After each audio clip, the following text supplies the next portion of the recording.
পাকিস্তানে প্রতি ইউনিট বিদ্যুতের দাম ৬৫ থেকে ৭০ রুপি। জাতীয় বাজেটের উন্নয়ন খাতের জন্য পাকিস্তানকে প্রতিশ্রুত $৬০ কোটি ঋণ বাতিল করেছে বিশ্বব্যাংক।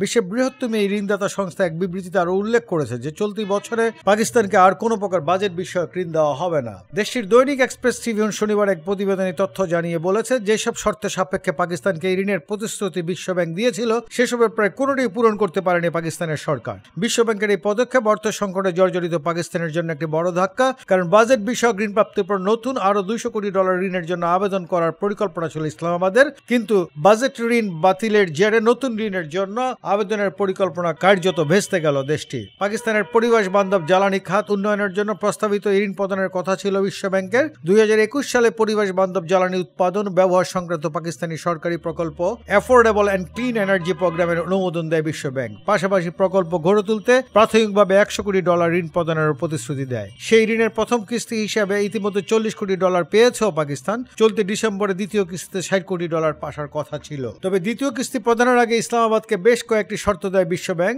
সেসবের মধ্যে একটি শর্ত ছিল এই মুহূর্তে পাকিস্তানে যেসব বেসরকারি ও বিদেশি মালিকানাধীন কেন্দ্রগুলোর কাছ থেকে বিদ্যুৎ ক্রয় করছে পাকিস্তান সরকার, সেসব প্রতিষ্ঠানের সঙ্গে স্বাক্ষরিত চুক্তির অনুলিপি যেন বিশ্বব্যাংকে প্রদান করা হয়। সিপিএসি নামে একটি চুক্তির আওতায় পাকিস্তানে বিদ্যুৎ কেন্দ্র স্থাপন করেছে চীন। সেই চুক্তি সম্পর্কে জানতে চেয়েছিল বিশ্বব্যাংক, তবে চীনের আপত্তির কারণে সিপিএসি চুক্তি সম্পর্কে কোনো তথ্য বিশ্বব্যাংকে প্রদান করেন ইসলামাবাদ। পাকিস্তানে এই মুহূর্তে প্রতি ইউনিট বিদ্যুতের দাম 65 থেকে 70 পাকিস্তানি রুপি। ফলে দরিদ্র তো বটেই, সাধারণ মধ্যবিত্তরা নাবিশ্বাস উঠেছে এই অতিমূল্যের কারণে। দাম কমানোর জন্য ইসলামাবাদ বেসরকারি বিদ্যুৎ উৎপাদন প্রতিষ্ঠানের সঙ্গে আলোচনা চালিয়ে যাচ্ছে, কিন্তু এখনো কোনো ইতিবাচক ফলাফল আসেনি।